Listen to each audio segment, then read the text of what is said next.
आप देखिए, जिस आपने मान लीजिए कोई गोल चुना, आपने कहा कि ये हम करना चाहते हैं, लेकिन आपको अगर अपने ऊपर भरोसा नहीं है, या आपने जो करने का सोचा है उस पे आपको भरोसा नहीं कि इससे आपके जीवन में परिवर्तन आएगा, या आप उसको कर सकते हैं, अगर आपके सोचे हुए में ही क्लैरिटी नहीं है, तो आप अपना बेस्ट एफर्ट नहीं डालेंगे। आप बस फॉर्मेलिटी करने वाले एफर्ट्स डालेंगे, और फॉर्मेलिटी से कभी रिजल्ट नहीं आता, हमेशा बेस्ट एफर्ट डालने से ही हमें सफलता प्राप्त होती है। तो ये होता भी तब है जब आपको किसी प्रकार का डाउट ना रह जाए उसमें, कि जो आप मान रहे हैं, जो आप करना चाह रहे हैं वो क्लियर है कि इससे यही होना है। जब ऐसा होगा ना, तभी आप अपना बेस्ट एफर्ट डालेंगे, पूरी एनर्जी लगा सकेंगे। और एक तरीका होता है, दूसरा है प्रोसेस सही होना चाहिए। अगर आपका प्रोसेस सही नहीं है तो फिर वो इफेक्टिव नहीं होगा। ये कानून भी आपका साथ नहीं दे सकता। और हर किसी की शक्ति कह लीजिए, पावर कह लीजिए, सामर्थ्य कह लीजिए ना, वो एक कानून के द्वारा ही दिखती है। अगर आप पॉलिटिशियन की बात करें ना, तो वो भी कानून के सहारे चलता है। किसी को अगर उसको पकड़वाना है, अगर पर्सनल खुंदस भी निकालनी है, तो डायरेक्ट कुछ नहीं कर सकता। वो देखेगा कानून की किस धारा के तहत हम इसको फंसा सकते हैं। आजकल मूवीज में हम देखते हैं ना, पुलिस वाले जब देखते हैं तो इस पे ये धारा लगाई जा सकती है, डायरेक्ट नहीं पकड़ सकते। तो कानून के हिसाब से ही उसकी पावर है। उसने जो लॉज रखे हैं यहाँ पे, वो उसकी पावर है। स्वामी विवेकानंद जी ने कहा था, ब्रह्मांड में जितनी भी शक्तियां हैं ना, सब पहले से ही हमारी हैं, और ये हम ही हैं जिसने अपनी आंखों पे हाथ रख दिए हैं और कह रहे हैं कि बाहर अंधेरा है। और हमारा चरित्र वैसे ही बनता है जैसे हमारे विचार होते हैं। इसीलिए बहुत ध्यान रखो कि तुम क्या सोच रहे हो।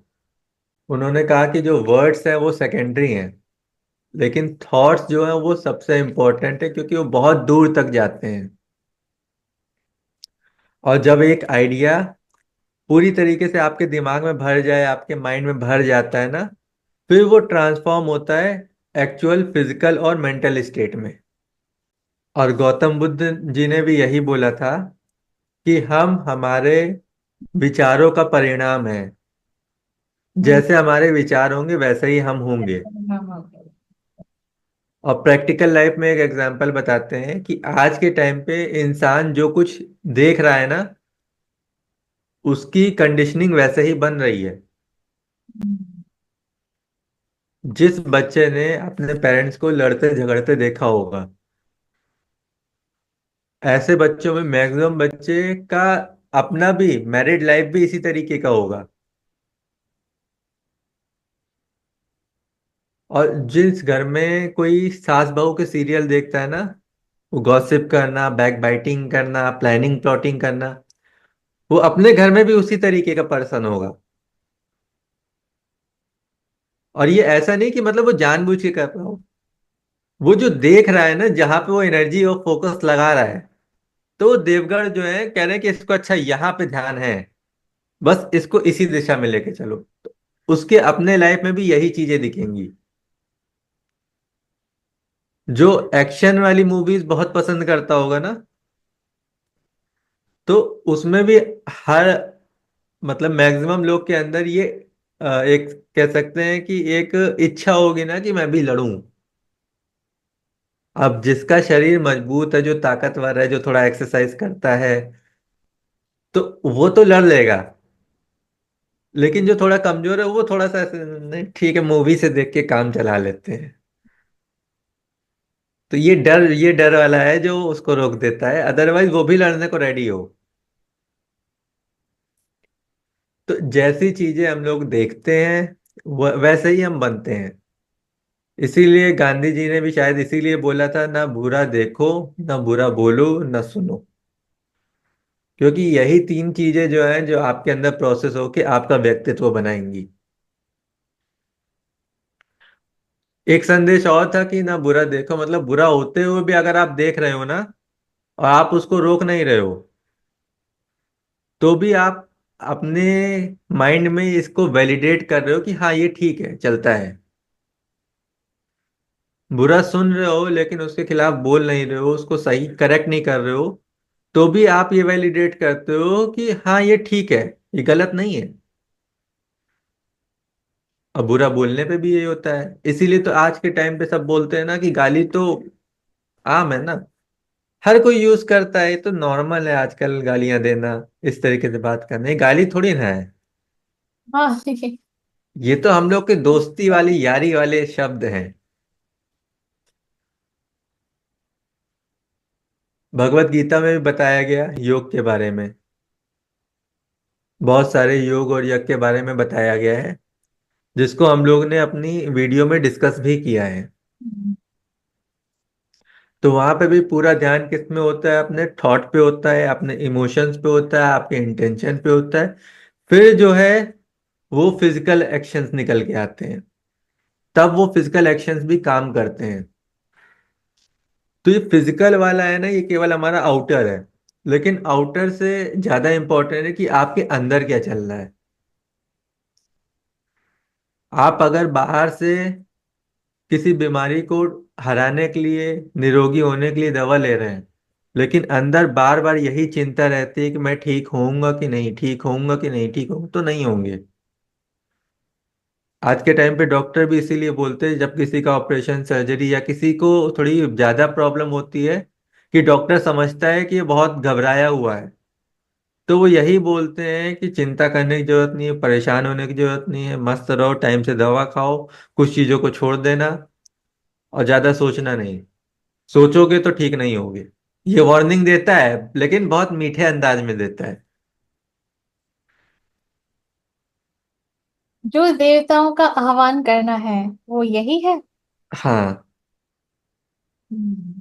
आह्वान करना होता है कि बुलाना। अब बुलाना ऐसा नहीं है कि हम कन्वर्सेट तो नहीं कर सकते ना उनसे डायरेक्ट, हम्म। और कभी किसी इंसान ने तो ऐसे देखा नहीं है, ये तो हमको टीवी में दिखाया गया, वो अपनी उनकी इमेजिनेशन है। वही जो देखते हैं वो बात बैठ हाँ, जाते हैं। हाँ। क्योंकि हमारा एक माइंडसेट है कि जो चीज हम देखेंगे नहीं हम वो मानेंगे नहीं। हम्म। तो ऐसे बहुत कुछ हमने नहीं देखा है, हमने ये भी नहीं देखा कि हवा है कि नहीं, बहुत सारी चीजें जो हम लोग नहीं देखते लेकिन हमको बताया जाता है तो तो हम लोग मान वो लेते हैं। प्यास आप नहीं देख सकते हो, आप केवल अनुभव कर सकते हो। आप हाँ। बोलो मुझे भूख लग रही है, अब मैं बोलूं दिखाओ, नहीं दिखा पाओगे। हाँ, तो हर चीज नहीं देखी जा सकती। एक चीज और था, कोई कहानी थी, याद नहीं आ रही किसकी थी, कि एक ज्ञानी था, उसके पास एक व्यक्ति आया। तो ज्ञानी जो था वो ईश्वर पे आस्था रखने वाला था। तो व्यक्ति आया, उसने बोला कि तुम ईश्वर की बात करते हो, उसे तो किसी ने नहीं देखा। तो ज्ञानी ने उसके सर पे कस के मार दिया, बोला तुमने मुझे मारा कि मुझे दर्द हो रहा है। तो उसने बोला दिखाओ कहाँ दर्द हो रहा है, मैं भी तो देखूं।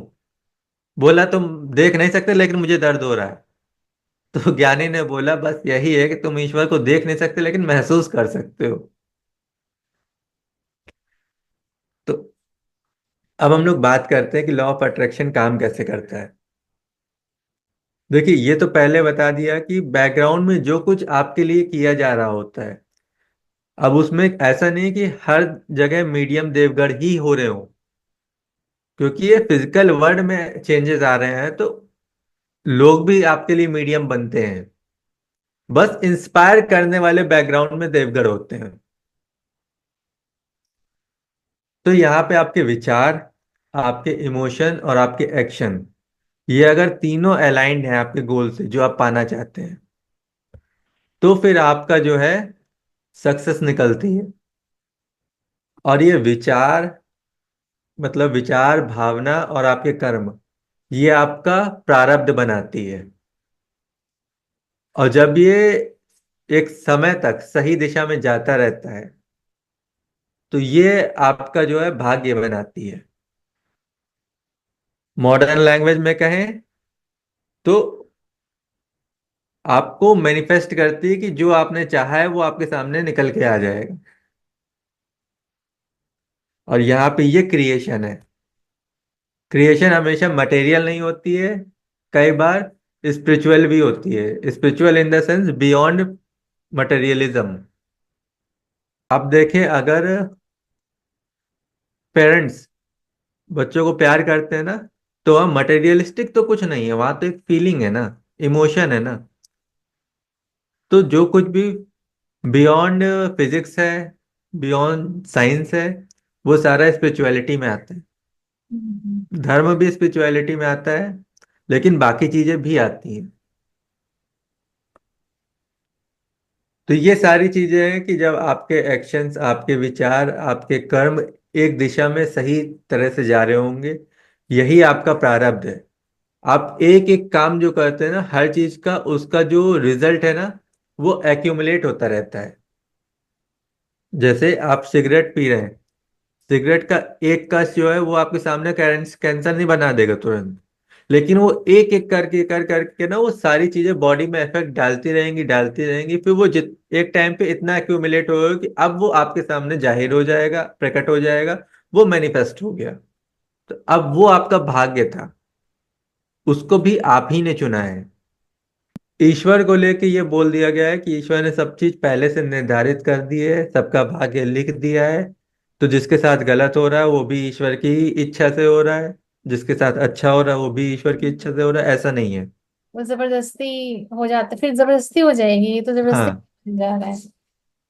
तो उसने जो है आपके पास ऑप्शंस रख दिए हैं, आप कैसा डिसीजन लेते, सही लेते, गलत लेते, और हमेशा आपके पास ऑप्शन होता है। जो बोलते हैं ना कि मतलब मैंने ये इसलिए किया क्योंकि मेरे पास ऑप्शन नहीं था, अगर आप डिटेल में जाए ना तो उनके पास भी ऑप्शन था, उन्होंने उसको इग्नोर किया या उन्होंने इजी वाला उठा लिया।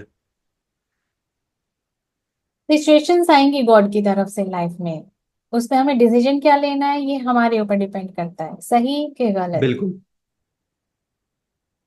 और हमारा स्ट्रगल, हमारा जो संघर्ष है, जो हम हमारा फेलियर है, असफलताएं, सफलता, ये सारी चीजें इसी पे निर्भर करती हैं कि आपने फोकस कहाँ किया है, आपने एनर्जी कहाँ लगाई है, आपके एक्शंस आपके गोल से अलाइंड हैं कि नहीं।